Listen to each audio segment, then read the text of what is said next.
Welcome back to botany class dear students. Ectocarpus हम पढ़ रहे थे और पिछले वीडियो में हमने एक्टोकार्पस में ए सेक्शुअल रिप्रोडक्शन किस प्रकार से होता है उसके बारे में आपको जानकारी दी थी।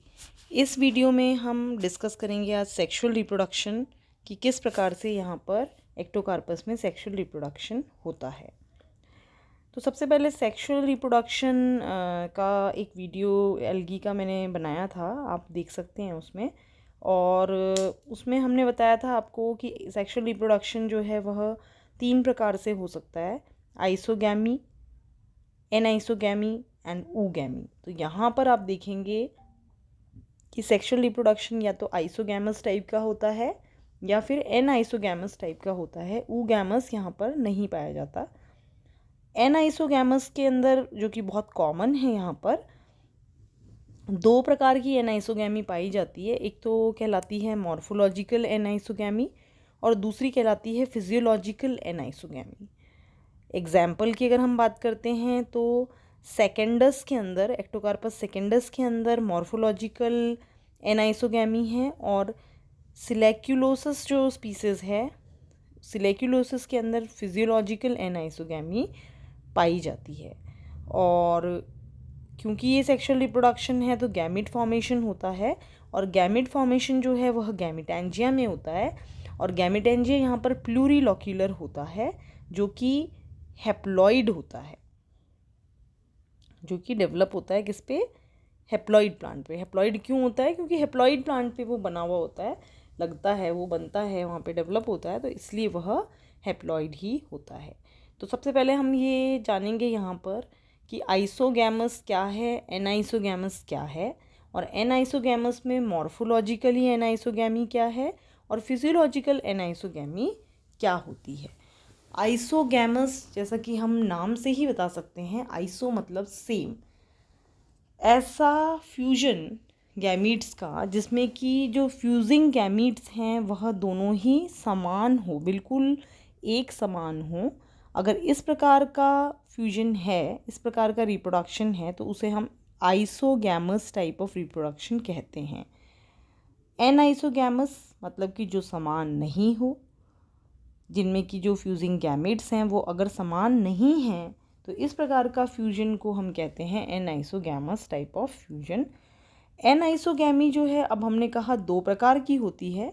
मॉर्फोलॉजिकल एनाइसोगैमी, कहने का तात्पर्य है गैमेट इसमें समान नहीं है। कैसे? मॉर्फोलॉजिकली समान नहीं है, मतलब कि बाहरी रूप से देखने में समान नहीं है। मतलब एक गैमेट हो सकता है बड़ा हो, दूसरा गैमेट साइज में छोटा हो, तो वो देखने में अगर समान नहीं है then it is known as morphological anisogamy. ये है सेकेंडस में पाया जाता है। अब दूसरा है इसमें फिजियोलॉजिकल एनाइसोगैमी। इसका तात्पर्य यह है कि मॉर्फोलॉजिकली तो वो समान हैं, लेकिन हो सकता है उनकी एक्टिविटी डिफरेंट हो। एक्टिविटी कैसे डिफरेंट हो?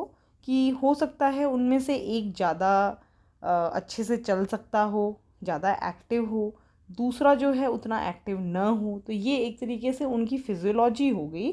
तो देखने में समान हो सकते हैं लेकिन फिजियोलॉजिकली समान नहीं होते हैं। तो अगर ऐसा है then it is known as physiological anisogamy, जो कि सिलिक्यूलोसस के अंदर पाया जाता है। और गैमीट्स जो हैं वो आपको बताया कि गैमिटेंजिया में बनेंगे और ये गैमिटेंजिया जो है वह एक हेप्लॉइड प्लांट पे लगा हुआ है, इसलिए इसका नेचर भी हेप्लॉइड ही होता है। प्लूरिलॉक्यूलर जो गैमिटेंजिया है वो लार्ज होता है, बड़ा होता है, इलोंगेटेड होता है, स्टॉक्ड भी हो सकता है और सेसाइल भी वो हो सकता है। और ये प्लूरिलॉक्यूलर गैमिटेंजिया जो है बिल्कुल उसी के समान होता है जो आपने स्पोरेंजिया पढ़ा है। ए सेक्शुअल रिप्रोडक्शन में प्लूरिलॉक्यूलर जो स्पोरेंजिया मैंने आपको बताया था बिल्कुल उसी के समान होता है। और जो प्लूरिलॉक्यूलर स्पोरेंजिया के अंदर जो डिप्लॉइड जूस्पोर्स फॉर्म हुए थे, उसी प्रकार के यहाँ पर हेप्लॉइड गैमीट्स फॉर्म होते हैं। फ़र्क ये है कि ये गैमीट्स हैं और दूसरा ये कि यहाँ पर यह प्लूरिलॉक्यूलर गैमिटेंजिया जो है वो हेप्लॉइड है, तो इसके जो गैमीट्स हैं वो भी हेप्लॉइड ही बनते हैं। जबकि वहाँ पर प्लूरिलॉक्यूलर स्पोरेंजिया जो है वो एक स्पोरेंजियो एक तरीके से कहना चाहिए डिप्लॉइड स्ट्रक्चर था, स्पोरोफाइट पे लगा हुआ था और डिप्लॉइड स्ट्रक्चर था ये, तो इसलिए उससे बनने वाले जो स्पोर थे वो भी डिप्लॉइड थे, क्योंकि वहाँ पर किसी भी प्रकार का मियोसिस नहीं हुआ था, मियोटिक डिवीजन नहीं हुआ था।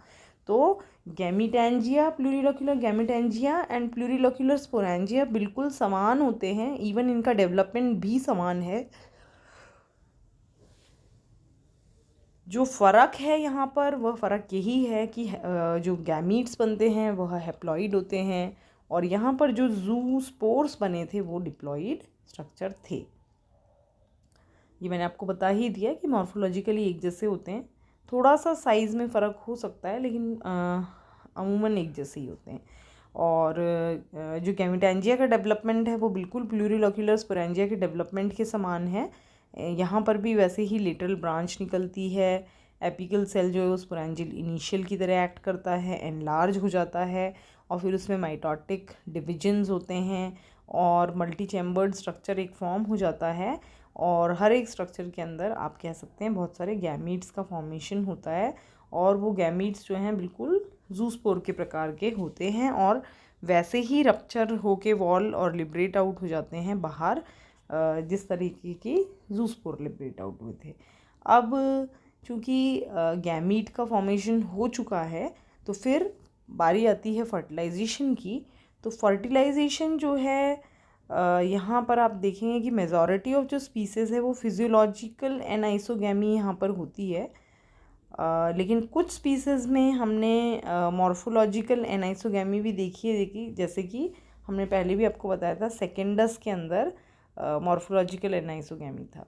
अब जो फिजियोलॉजिकल एनाइसोगैमस जो भी स्पीसीज़ हैं उसमें जो भी गैमीट्स यूनाइट हो रहे हैं या फ्यूज़ हो रहे हैं वो मॉर्फोलॉजिकली सिमिलर होते हैं, मतलब देखने में बिल्कुल समान होते हैं, लेकिन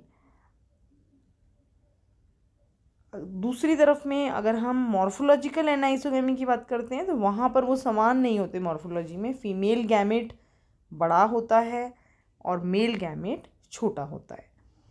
तो अगर हम सिलिक्यूलोसिस की बात करते हैं, हमने आपको बताया था दो प्रकार की एनाइसोगैमी में, physiological anisogamy and morphological anisogamy.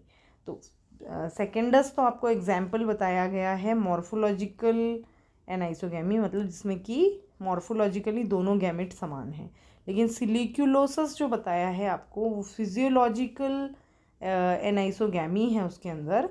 और फर्टिलाइजेशन जब होता है दो गैमीट्स के बीच में जो कि अलग अलग प्लांट से आते हैं, तो मॉर्फोलॉजिकली आइडेंटिकल हो सकते हैं वो, क्योंकि फिजियोलॉजिकल एनाइसोगैमी बताना है तो मॉर्फोलॉजिकली सेम है, लेकिन उनमें एक एक्टिव होता है, लेस एक्टिव होता है, जिसको कि हम पैसिव बोलते हैं, कि बाद में वो बिल्कुल ही पैसिव हो जाता है, बिल्कुल भी एक्टिविटी नहीं शो करता, तो वो एक्ट करता है एज फीमेल गैमेट। और जो दूसरा वाला होता है जो कि ज़्यादा एक्टिव है उसको कंसिडर किया जाता है एज मेल गैमेट। तो इस तरीके से यहाँ पर फिजियोलॉजिकल एनाइसोगैमी से मतलब हो गया कि फिजियोलॉजी इनकी अलग अलग है, मॉर्फोलॉजिकली दे आर सेम, देखने में बिल्कुल सेम है, लेकिन क्या फिजियोलॉजी अलग होगी कि एक कम एक्टिव हो गया और धीरे धीरे वो बिल्कुल ही पैसिव हो गया, मतलब चल ही नहीं सकता है, और जो दूसरा वाला है वो ज़्यादा एक्टिव हो गया है, तो जो नहीं चल सकता है उसको हमने फीमेल की तरह माना है, और जो चल सकता है एक्टिव है वो मेल माना है उसको। तो एक्टिव जो मेल गैमीट्स हैं जो कि एक्टिवली चल सकते हैं वो क्लस्टर हो जाते हैं, वो इकट्ठे हो जाते हैं अराउंड द फीमेल गैमेट के चारों तरफ, और एक स्ट्रक्चर बना लेते हैं जिसको कहते हैं क्लम्प फॉर्मेशन। अभी चित्र में आपको दिखाऊंगी। इस क्लम्प फॉर्मेशन के अंदर बहुत सारे मेल गैमेट्स एक फीमेल गैमेट के चारों तरफ अटैच्ड होते हैं with the flagella, with the help of flagella जो उसमें लगे हुए होते हैं। और बाद में लेकिन क्लम्प फॉर्मेशन बनता है, लेकिन क्लम्प फॉर्मेशन बनने के बाद थोड़े टाइम बाद आप देखते हैं कि मेल गैमेट जो है, सिर्फ एक मेल गैमेट जो है वही फीमेल गैमेट के साथ फ्यूज़ करता है, और फ्यूजन के बाद डिप्लॉइड जाइगोट का फॉर्मेशन होता है। लेकिन कुछ स्पीशीज़ के अंदर जिसमें कि हम कह रहे हैं कि आइसोगैमस रिप्रोडक्शन होता है, उसमें गैमीट जो हैं वो एक ही प्लांट से सेमी प्लांट से आ जाते हैं और दोनों गैमीट भी एक जैसे होते हैं, फ्यूज़ करते हैं और जाइगोट फॉर्म करते हैं। अगर आप इस चित्र में देख रहे हैं तो इस चित्र में आप देख सकते हैं कि ये प्लूरिलोक्यूलर गैमीटेंजिया है और प्लूरिलोक्यूलर गैमीटेंजिया के अंदर आप यहाँ पर कह सकते हैं कि गैमीट फॉर्मेशन हो रहा है और गैमीट फॉर्मेशन के बाद जो भी गैमीट्स बनते हैं वो एक जैसे से ही होते हैं और वो गैमीट्स जो हैं वो आप इस सी सेक्शन में अगर देखेंगे तो यहाँ पर जो फीमेल गैमीट है, जो कि ये हम बता रहे हैं फिजियोलॉजिकल एनाइसोगैमी। फिजियोलॉजिकल एनाइसोगैमी में आपको जैसा पता है कि मॉर्फोलॉजिकली सेम होते हैं, लेकिन बाद में जाके ये पैसिव हो जाता है तो इसका फ्लैजिला हट जाता है, तो ये फीमेल की तरह एक्ट करता है। बाकी ये सारे फ्लैजिलेटेड जो स्ट्रक्चर हैं दे आर मेल, और ये जो कनेक्शन है this is known as clamp connection, जिसमें ये एक फीमेल है और इसके चारों तरफ बहुत सारे मेल जो स्ट्रक्चर हैं वो अटैच्ड हैं। और बाद में at the time of fusion सिर्फ एक ही मेल गैमेट जो है वो फ्यूज़ कर पाएगा फीमेल गैमेट के साथ में। ये देखिए आप यहाँ पर फ्यूजन दिखाया गया है और फ्यूज़ होने के बाद एक जाइगोट जो है वो फॉर्म हो जाएगा। तो इस तरीके से ये रिप्रोडक्शन होता है। अब अगर हम सेकेंडस की बात करते हैं तो एनाइसोगैमस ही है, लेकिन वो मॉर्फोलॉजिकल एनाइसोगैमस था, तो वहाँ पर जो गैमीट है उसका साइज़ डिफरेंट होता है।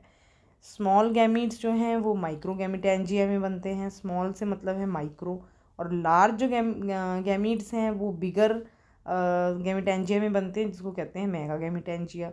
तो माइक्रो और मैक्रो गैमीटेंजियाज जो बने, मेगा या मैक्रो बोल सकते हो उसको आप, मैक्रो गैमीटेंजिया जो बनते हैं वो लिब्रेशन के बाद जो मतलब लिबरेट आउट हो जाते हैं जो गैमेट्स, वो फ्यूज़ करते हैं और जाइगोट बनाते हैं। जैसे आप ये देख सकते हैं एक सेम स्पीसीज़ में भी हो सकता है, एक सेम प्लांट में भी हो सकता है। ये आपका माइक्रो गैमीटेंजिया है, ये मैक्रो गैमीटेंजिया। देखिए माइक्रो मतलब छोटा है ये गैमीटेंजिया साइज़ में, ये गैमीटेंजिया बड़ा है साइज़ में। छोटा जो है वो छोटे ही गैमीट्स बनाएगा, बड़ा जो है वो बड़े ही गैमीट्स बनाएगा, और दोनों फ्यूज़ करेंगे और जाइगोट फॉर्म कर देंगे। तो ये एक तरीके से मॉर्फोलॉजिकल एनाइसोगैमी जो है सेकेंडस में जो है वो दिखाया था, और फिजियोलॉजिकल एनाइसोगैमी जिसमें कि क्लम्प फॉर्मेशन हुआ था वो आपने सिलिक्यूलोसिस में देखा था। और आइसोगैमस अगर स्पीसीज हैं तो फ्यूजिंग गैमीट्स जो हैं वो मॉर्फोलॉजिकली और फिजियोलॉजिकली बिल्कुल समान होते हैं, और ये जो दो गैमेट जो फ्यूज़ हो रहे हैं वो सेम गैमीटेंजिया के भी हो सकते हैं, या फिर दो अलग अलग गैमीटेंजिया से भी आ सकते हैं, और सेम थैलस के हो सकते हैं, और फ्यूज़ करते हैं और जाइगो स्पोर बना लेते हैं या जाइगोट बना लेते हैं। जाइगोट जो है वो जर्मिनेट करता है। जाइगोट जो है डिप्लॉइड स्ट्रक्चर होता है, उसमें कोई रिडक्शनल डिवीजन नहीं होगा, वो रेस्ट थोड़े से टाइम के लिए रेस्ट कर सकता है, उसके बाद वो जर्मिनेट होता है और डेवलप करता है एक स्पोरोफिटिक प्लांट। और जो स्पोरोफिटिक प्लांट होता है उसमें वापस से, जैसा कि आपको एसेक्सुअल रिप्रोडक्शन में बताया था, यूनिलोक्यूलर और प्लूरिलोक्यूलर स्पोरेंजियाज फॉर्म हो जाते हैं। तो इस प्रकार से ये सेक्सुअल रिप्रोडक्शन हमने यहाँ पर पढ़ा। आशा करती हूँ आपको समझ में आया होगा, और आप इसको बुक से भी पढ़िए, नहीं समझ में आता तो आप मुझसे भी पूछ सकते हैं। Thank you so much. और जिन भी स्टूडेंट्स ने सब्सक्रिप्शन नहीं किया है चैनल को, प्लीज़ वो सब्सक्राइब कर लीजिए ताकि नोटिफिकेशन आए और आप सारे वीडियोस जो भी हम अपलोड करें वो आप देख पाएँ। Thank you so much.